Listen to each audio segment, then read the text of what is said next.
नमस्कार. मी ज्योती जोशी लव्हाळी या माझ्या यूट्यूब चॅनलवरती आपलं सगळ्यांचं स्वागत करते. आज मी जरा एक वेगळाच परिक्रम सुरू करणार आहे, कारण नेहमीसारखं स्फुटं 9 वाजता माझी एक गोष्ट वाचून दाखवणार आहे. ती पूर्वी इथे अमेरिकेत जी मासिकं, मराठी मासिकं पब्लिश होतात त्याच्यामध्ये प्रसिद्ध झाली होती. त्याचं नाव आहे द्वंद्व. टेरेसाबरोबर रेणुकानी बुटांच्या दुकानात पाऊल टाकलं, तोच तिथल्या चामड्याच्या उग्र दर्पानी तिला एकदम ॲलर्जीचा झटका आला. खोकल्याची उबळ लागली. तिचा जीव अगदी कासावीस झाला. आजकाल तिला हे असंच होऊ लागलंय. परवा शेजारच्या रोजनी तिला बागेतल्या एशियन लिलीची गेंदेदार फुलं मुद्दाम कौतुकाने आणली, पण त्याच्या गंधाने तिचं डोकं ठणाणून उठलं आणि असाच ॲलर्जीचा झटका आला त्यावेळेलाही. रेणूनं निमूटपणे पर्समधली झेंडूबामची बाटली काढली आणि त्यातलं अंजन नाकाला लावलं. डोक्याला खसाखसा चोपडलं. तिच्या आईचा हा रामबाण उपाय असे. मेनापाज सुरू झाल्यापासून तिची ही एक नवीनच तऱ्हा सुरू झाली. आज कितीतरी दिवसांनी ती शॉपिंगला बाहेर पडली होती. खरं तर तिला आजकाल त्याचा कंटाळाही येऊ लागलाय. रोजचं चाकोरीचं जगणं आता तिचं कम्फर्ट झोन झालं आहे. टेरेसाने अगदी खूप आग्रह केला म्हणून ती आली, नाहीतर घराबाहेर पडायचंही ती टाळायला लागली. तिचं पूर्ण आयुष्य या अमेरिकेत आल्यापासून ऐशा-आरामात गेलं होतं. पण आता रोज उठून काहीतरी कुरकुर, शरीराबरोबर मनाचीही. "सुख दुखतंय माझं," असं तिची आई भारतातून फोनवर तिला म्हणायची. आता तीही त्याच परिस्थितीत झगडते. हिवाळ्याचे दिवस होते तरी छान कडक ऊन बाहेर पडलं होतं, पण तिच्या पारा उडालेल्या मनाच्या आरशात त्याचा कवडसाही चमकत नव्हता. तिला सकाळपासूनच कसली तरी हुरहुर लागली होती. त्यातच त्यातच गाडीत बसल्या बसल्या टेरेसानं तिच्या मुलीची, लियाची बातमी सांगितली आणि त्यामुळे ती अधिकच सैरभैर झाली. तिला लिया फार आवडायची. 42 वर्षाची होती, पण विशीतली वाटावी अशी शरीरयष्टी, सुरेख बांधा, काळे कुरळे केस. लिया खूप हुशार होती. तिच्या व्यवसायातही अत्यंत यशस्वी झालेली होती. मागे तिला मनासारखा जोडीदार सापडला होता. बरेच दिवस ते दोघं एकत्र राहत होते, पण त्याला मूल नको होतं म्हणून त्यांचं शेवटी फिसकटलं. मग लग्नाचे दिवस निघून गेले तरी मातृत्वासाठी लियाचं मन तळमळत होतं. कुमारी वाता व्हायचं तिनं ठरवलं. कृत्रिमरित्या पेट्री डिशच्या सहाय्यानं लियानी गर्भधारणा करून घेतली. तिला नुकताच महिना लागला होता पहिला. टेरेसा आजी होणार म्हणून आनंदात होती आणि तिच्या आनंदात रेणुकाही सामील झाली होती. रेणूच्या मनावर लहानपणी झालेल्या भारतीय संस्कारांचं वजनदार वर्चस्व मात्र अजूनही तिला स्वतंत्रपणे वागून देत नव्हतं. रेणूला पहिल्यांदा ते मनातून रुचलं नाही, तरी तिने लियाची बातमी ऐकल्यावर ठरवलं, बदलत्या काळानुसार वागायला हवं. व्यक्ती स्वातंत्र्याची जपणूक या अमेरिकेत फार महत्त्वाची, असं तिनं स्वतःला पटवलं होतं. कुंती नव्हती का कुमारी माता? मनाला बजावेत ती टेरेसाच्या आनंदात तेव्हापासून सहभागी झाली होती. आज सकाळीच लियाचा फोन आला. तिला गर्भपात झाला. टेरेसाने सांगितलेले शब्द रेणूच्या मनावर घाव घालत होते. ती फार बेजार झाली. अशा वेळेला टेरेसा शॉपिंगला कशी जाऊ शकते? तिला हे फार खटकलं. कदाचित कदाचित त्यांचा हनुका सण पुढच्याच आठवड्यात येतोय म्हणून ही खरेदी असेल, अशी तिने परत मनाची समजूत घातली. या नवीन गावात आल्यावर पलीकडल्या गल्लीत राहणाऱ्या टेरेसाची तिची रस्त्यात एकदा अचानक भेट झाली. औपचारिक संभाषण केव्हाच विरलं आणि लगेच मैत्रीचे धागे विणले गेले. टेरेसा आणि तिचा गाढ जिव्हाळा जणू कित्येक वर्षापासूनचा असावा अशी त्यांची दोस्ती घट्ट झाली. रोज पायी फिरायला जाताना त्यांच्या एकमेकींशी जीवापावाच्या गप्पा होत. वेगवेगळ्या विषयावरती त्यांची मनं रंगत. ती टेरेसाला नेहमी म्हणायची, आपल्याकडे न संपणाऱ्या आठवणींचा एक खजिनाच आहे. आपल्या अंतरंगात एवढ्या गोष्टी दडलेल्या आहेत याचं रेणूला राहून राहून आश्चर्य वाटायचं. टेरेसाच्या संगतीत तिची नव्याने स्वतःशी ओळख होऊ लागली होती. दुकानात नाना प्रकारचे बूट टेरेसा घालून पाहत होती. रेणूनं नुसतेच काही बूट न्याहाळले. कित्येक वर्ष तिला कमरेमध्ये स्लिप डिस्कचं दुखणं जडलं होतं आणि तेही वयाबरोबर वाढत होतं. पटकन दुकानात गेलं, बूट खरीदले नि घातले असं तिला करता येत नसे आजकाल. एकच पद्धतीचे रिबॉकचे काळे स्नेकर्स ती वर्षानुवर्ष घालत होती. तरुणपणी दरवेळी भारतातून येताना तिची एक अख्खी बॅग नुसती तरतरेच्या मॅचिंग चपला सँडल्सनी भरलेली असे. तू तिथे चपलांचं दुकान काढलंयस का, असं तिच्या आप्पाने एकदा विचारलं होतं. पण तसे नटायचे दिवस आता मावळले होते. मध्यंतरी एका लग्नाला जाताना तिचे पाय इतके दुखत होते की मॅचिंग बिचिंगला न जुमानता तिने चक्क शालूवरती ते काळे स्निकर्स घातले आणि खऱ्या अर्थाने ती शहाणी झाली. मिळवलेल्या स्वातंत्र्यावरती ती बेहद्द खुश झाली होती तेव्हा. आज ती टेरेसाबरोबर आली, सहज काही मिळालं तर बघू. तिने एका लोफरची तपासणी केली. पायात ते घालताना किमतीचं लेबल मध्येच लुडबुडलं. ते बाजूला करताना त्याच्या किमतीचा आकडा पाहून ती चांगलीच दचकली. बाप रे, $140! ते शूज पायात घालण्याआधीच तिला चावायला लागले. एवढी किंमत खेटरा ना. ती काय फिलिपिन्सची राणी इमेल्डा थोडीच होती. वास्तविक चेकबुक तिनं बरोबर आणलं होतं. ते लोफर्स तिला सहज परवडले असते, पण स्वतःसाठी एवढे पैसे खर्च करायला तिचा जीव कधीच धजत नसे. तिनं आपल्या पायातल्या जुन्या स्निकर्सकडे पाहिलं. त्यांची जवळीक तिला एकदम सुखद वाटली. जमिनीवर तिच्या पावलांनी नकळत हलकेच टॅप केलं. बघता बघता विझार्ड ऑफ ओजमधल्या डॉर्थीसारखी ती चक्रावली नि एकदम भूतकाळात मद्रासजवळ ज्या गावात ती लहानाची मोठी झाली तिथे पोचली. त्यांच्या शेजारी एक ख्रिश्चन कुटुंब राहत असे. त्यांची मेरी नावाची मुलगी आणि रेणू कधीकधी झोपाळ्यावर उंच झेप घेत, कधी दोरीवरच्या उड्या मारत गाणी म्हणत. मेरीचं घर सोडलं तर गावात इतर परधर्मीय वस्ती नव्हती. आजूबाजूचं वातावरण हिंदू धर्माच्या रूढीत झोपासलेलं. त्यातच रेणूचे आप्पा भिक्षुक. गावात सर्व त्यांना पुरोहित म्हणून नेहमी बोलावत. ते अतिशय कर्मठ, सनातनी, जुन्या विचारांचे होते. कधीतरी त्यांचं वागणं तिला चमत्कारिक वाटे, तरी आप्पा तिचे खूप लाड करायचे म्हणून ती खुश असे. ते तिला सणावारी नेहमी नवीन परकर पोलका आणत, जत्रेत पाळण्यावर बसायला नेत. शाळेचं नवीन वर्ष सुरू झालं की आप्पा तिला नवीन चपला आणायला घेऊन जात. एकदा ते असेच दोघंजणं गेले होते. दुकानात जाताच तिची नजर एका लाल सुटुक्क रंगाच्या सँडल्सकडे घोटाळत होती. आप्पांना विचारायला ती धजली नाही, कारण तिला घरच्या परिस्थितीचा अंदाज होता. घरी आल्यावरती एक बॉक्स आप्पांनी तिच्या हातात दिली नि म्हणाले, हे घे, उघड बरं. तिनं अधीरतेने ती बॉक्स उघडली आणि आतले ते लाल सुटुक्क सँडल्स पाहून ती चकितच झाली. आनंदाने हवेत तरंगत राहिली. ते सुंदर सँडल्स खराब होऊ नयेत म्हणून पुढचे कित्येक दिवस तिनं ते बॉक्समध्ये नुसतेच गुंडाळून ठेवले होते. एकाएकी तिला आप्पांची तीव्र आठवण झाली.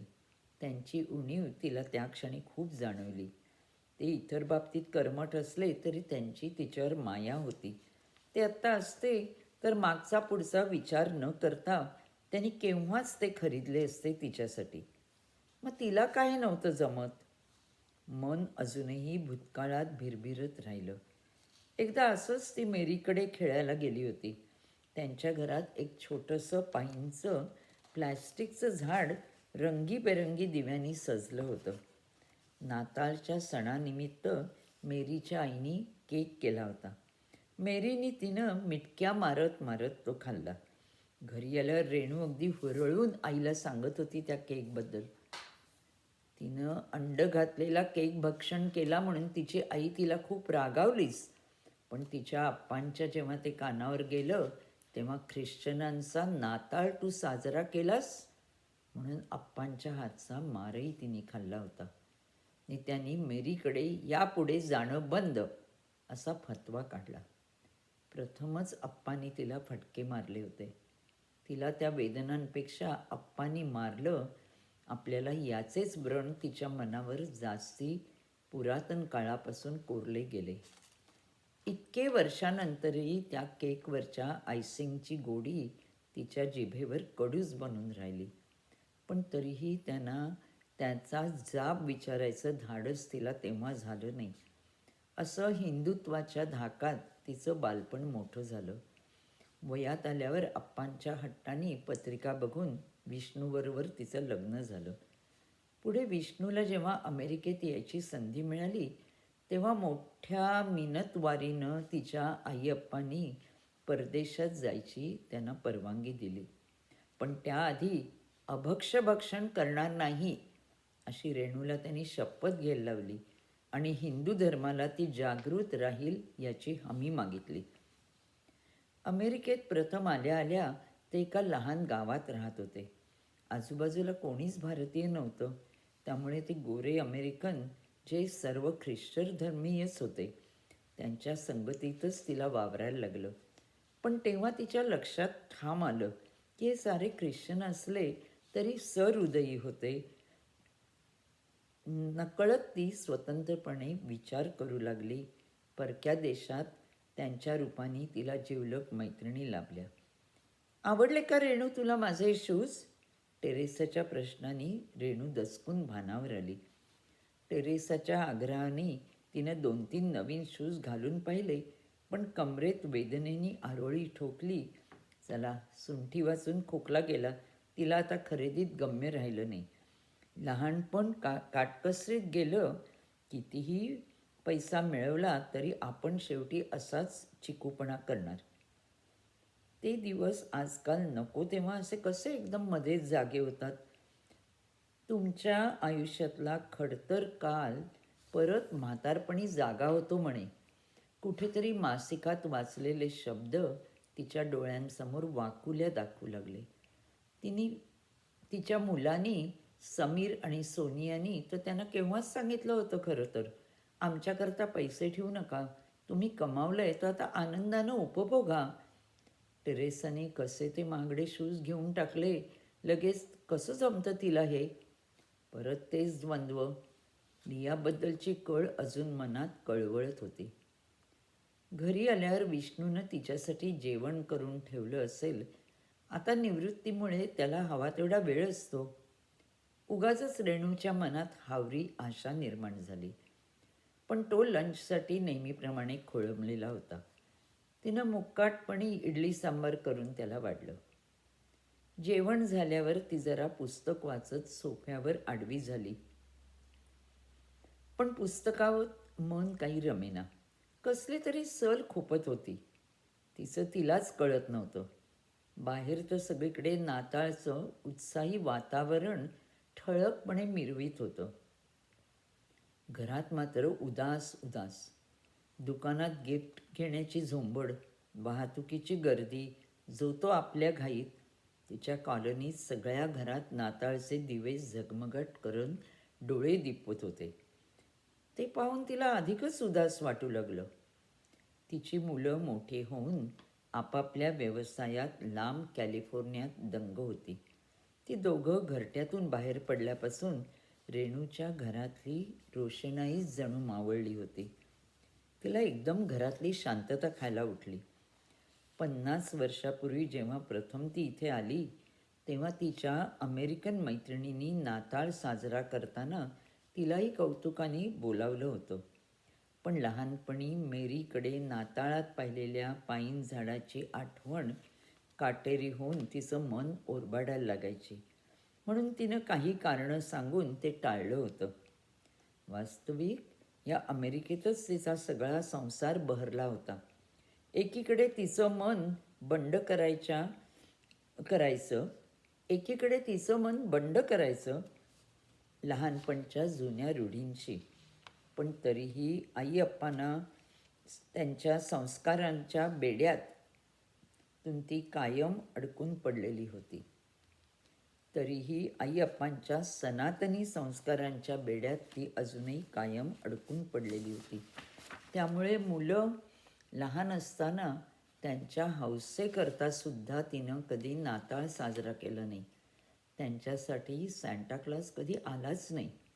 मुलं विचारत तेव्हा आपण हिंदू आहोत, तो सण आपला नाही असं सांगून ती वाद टाळत असे.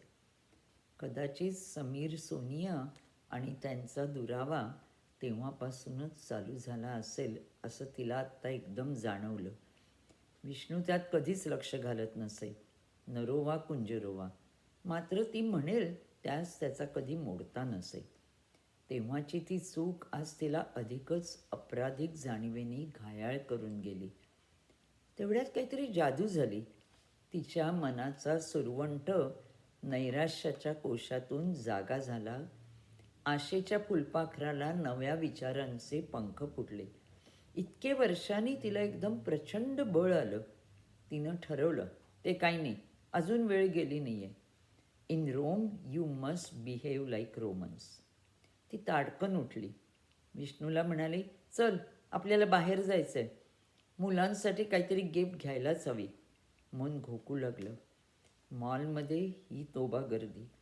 ख्रिसमसच्या खरेदीचं आकर्षण गिरायकांवरती सक्तीने लादलेलं होतं. रेणू घाईघाईनं मेसी नावाच्या एका उच्च महागड्या दुकानात शिरली. सगळीकडे ना ताळ ना तंत्र उतू जात होतं. ती अधिकच भांबावली. काय घ्यायचं हा प्रश्नच. मुलं मोठी झाली, लांब गेली, तशा त्यांच्या आवडीनिवडीही तिच्यापासून लांबल्या. समोर दिसतील ते महागातले महाग 2 सुंदर ब्लाऊज तिने सोनियासाठी निवडले. समीरला काश्मीरी वूलचा मऊ स्वेटर घेतला. उद्याच्या उद्याच पोस्टात जाऊन त्याचं पार्सल करायचं असा निश्चय मनाशी बांधून ती काउंटरपाशी पोचली.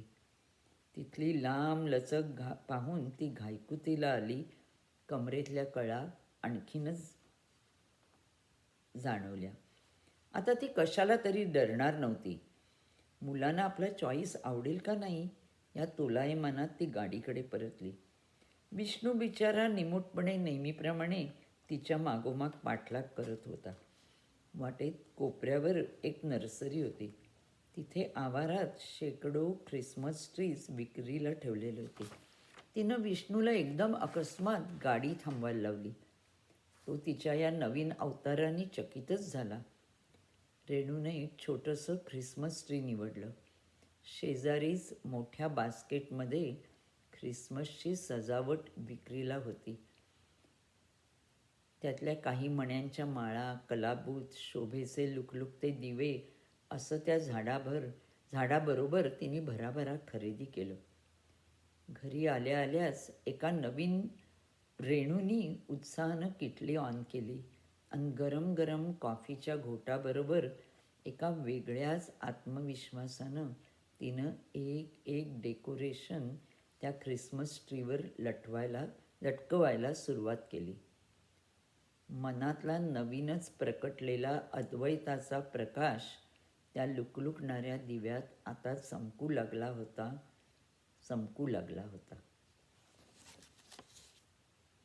धन्यवाद. जरा हे लांबलं, पण नक्की अभिप्राय कळवा.